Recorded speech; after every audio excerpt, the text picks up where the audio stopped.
An alluvial river is river in which the bed and banks are made up of mobile sediment and/or soil. Alluvial rivers are self-formed, meaning that the channels are shaped by the magnitude and frequency of the floods that they experience, and the ability of these floods to erode, deposit, and transport sediment. As such, alluvial rivers can assume a number of forms based on the properties of the banks, the flows they experience, the local riparian ecology, and the amount, size, and type of sediment that they carry.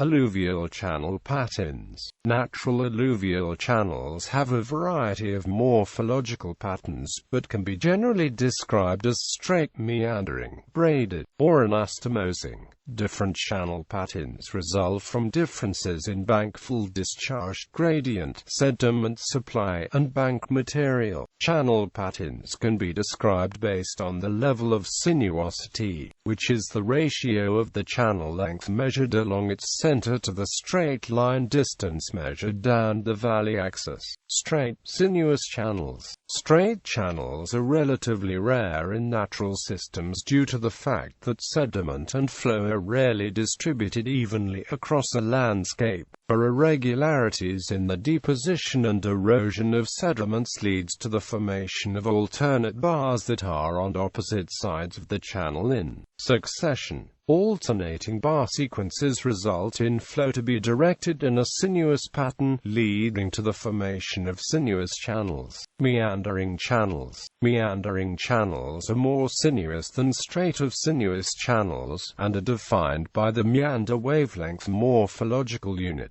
The meander wavelength is the distance from the apex of one bend to the next on the same side of the channel. Meandering channels wavelength are described in section 1.2 Geomorphic units. Meandering channels are widespread in current times, but no geomorphic evidence of their existence before the evolution of land plants has been found. This is largely attributed to the effect of vegetation in increasing bank stability and maintaining meander formation. Braided channels. Braided channels are characterized by multiple active streams within a broad, low sinuosity channel. The smaller strands of streams diverge around sediment bars and then converge in a braiding pattern. Braided channels are dynamic, with strands moving within the channel. Braided channels are caused by sediment loads that exceed the capacity of stream transport. They are found downstream of glaciers and mountain slopes in conditions of high slope, variable discharge, and high loads of coarse sediment. Anastomosing channels. Anastomosing channels are similar to braided channels in that they are composed of complex strands that diverge and then converge downstream. However, anastomosing channels are distinct from braided channels in that they flow around relatively stable, typically vegetated islands. They also have generally lower gradients, are narrower and deeper, and have more permanent strands. Geomorphic units. Meander wavelength. The meander wavelength or alternate bar sequence is considered the primary ecological and morphological unit of meandering alluvial rivers. The meander wavelength is composed of two alternating bar units, each with a pool scoured out from a cut bank, and a gradational lower point bar, and a riffle that connects the pool and point bar. In an idealized channel, the meander wavelength is around 10 to 11 channel widths. This equates to pools being separated by an average of 5 to 6 channel width. The radius of curvature of a meander bend describes the tightness of a meander arc, and is measured by the radius of a circle that fits the meander arc. The radius of curvature is between 2 and 3 times the channel width. Landforms. Floodplains. Floodplains of the land areas adjacent to alluvial river channels that are frequently flooded. Floodplains are built up by deposition of suspended load from overbank flow, bed load deposition from lateral river migration, and landscape processes such as landslides. Natural levees. Natural levees occur when the floodplain of an alluvial river is primarily shaped by overbank deposition and when relatively coarse materials are deposited near the main channel. The natural levees become higher than the adjacent floodplain, leading to the formation of backswamp sinuous channels, in which tributary streams are forced to flow parallel to the main channel rather than converge with the main channel. Terraces. Terraces are sediment storage features that record an alluvial river's past sediment delivery. Many changes in boundary conditions can form terraces in alluvial river systems. The most basic reason for the formation is that the river does not have the transport capacity to move the sediments applied to it by its watershed. Past climate during the Quaternary has been linked to the aggradation and incision of floodplains, leaving step-like terrace features behind. Uplift as well as sea level retreat can also cause terraces to form as the river cuts into its underlying bed and preserves sediment in its floodplain. Geomorphic processes. Natural hydrograph components. Natural hydrograph components such as storm events, base flows, snowmelt peaks, and recession limbs are the river-specific catalysts that shape alluvial river ecosystems and provide for important geomorphic and ecological processes, preserving annual variations in a river's hydrologic regime. Patterns of magnitude, duration, frequency, and timing of flows are essential for sustaining ecological integrity within alluvial river ecosystems. Channel migration. Bank erosion at cut banks on the outside of meanders combined with deposition of point bars on the inside of meanders cause channel migration. The greatest bank erosion often occurs just downstream of the meander apex, causing downstream migration as the high-velocity flow eats away at the bank as it is forced around the meander curve. Avulsion is another process of channel migration that occurs much more rapidly than the gradual migration process of cut bank erosion and point bar deposition. Avulsion occurs when lateral migration causes two meanders to become so close that the river bank between them is breached, causing the joining of the meanders and the creation of two channels. When the original channel is cut off from the new channel by the deposition of sediments, oxbow lakes are formed. Channel migration is important to sustaining diverse aquatic and riparian habitats. The migration causes sediments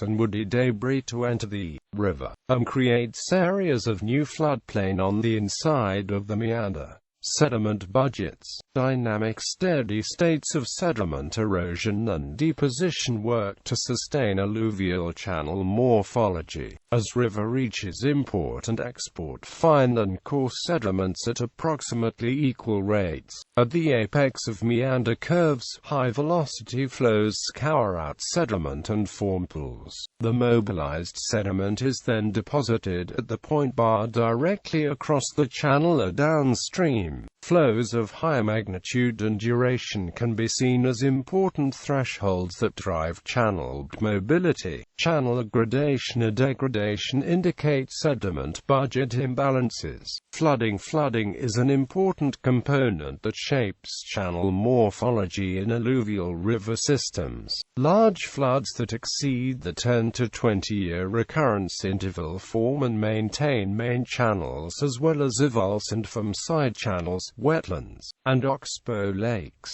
Floodplain inundation occurs on average every 1 to 2 years at flows above bank full stage and moderates flood severity and channel scour and helps to cycle nutrients between the river and surrounding landscape. Flooding is important to aquatic and riparian habitat complexity because it forms a diversity of habitat features that vary in their ecosystem function. Biologic components. Riparian habitats. Riparian habitats are especially dynamic in alluvial river ecosystems due to the constantly changing fluvial environment, alternate bar-scour channel migration, floodplain inundation, and channel avulsion create variable habitat conditions that riparian vegetation must adapt to. Seedling establishment and forest stand development depend on favorable substrate, which in turn is dependent on how sediment is sorted along the channel banks.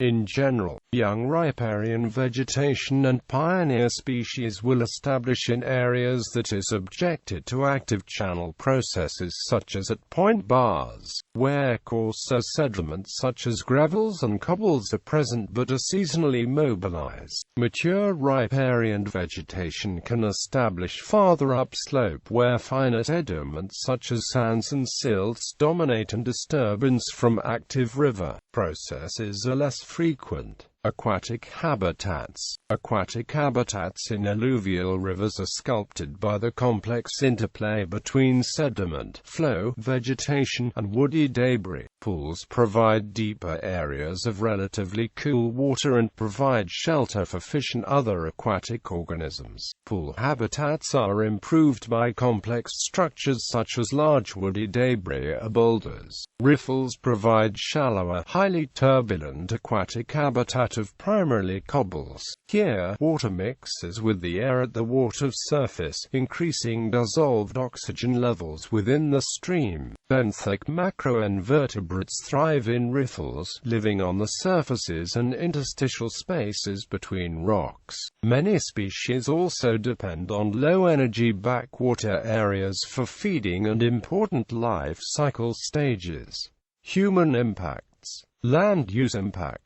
Logging. Logging of timberland in alluvial watersheds has been shown to increase sediment yields to rivers, causing aggradation of the stream, increasing turbidity, and altering sediment size and sediment distribution along the channel. The increase in sediment yield is attributed to increased runoff and erosion and slope failure, a result of removing vegetation from the landscape as well as building roads. Agriculture. Agricultural land uses divert water from alluvial rivers for crop production, as well constrain the river's ability to meander or migrate due to levee construction or other forms of armoring. The result is simplified channel morphology with lower base flows. Dams and diversions. Dams and diversions alter the natural hydrologic regime of rivers, with widespread effects that alter the watershed ecosystem. Since alluvial river morphology and fluvial ecosystem processes are largely shaped by the complex interplay of hydrograph components such as the magnitude, frequency, duration, timing, and rate of change of flow. Any change in one of these components can be associated with a tangible alteration of the ecosystem. Dams are often associated with reduced wet season flood magnitudes and altered dry season base flow. This can negatively affect aquatic organisms that are specifically evolved to natural flow conditions. By altering the natural hydrograph components, particularly reducing flow magnitudes, dams and other diversions reduce the river's ability to mobilize sediment, resulting in sediment-choked channels. Conversely, dams are a physical barrier to the naturally continuous movement of sediment from headwaters to the river mouth, and can create sediment-deficient conditions and incision directly downstream.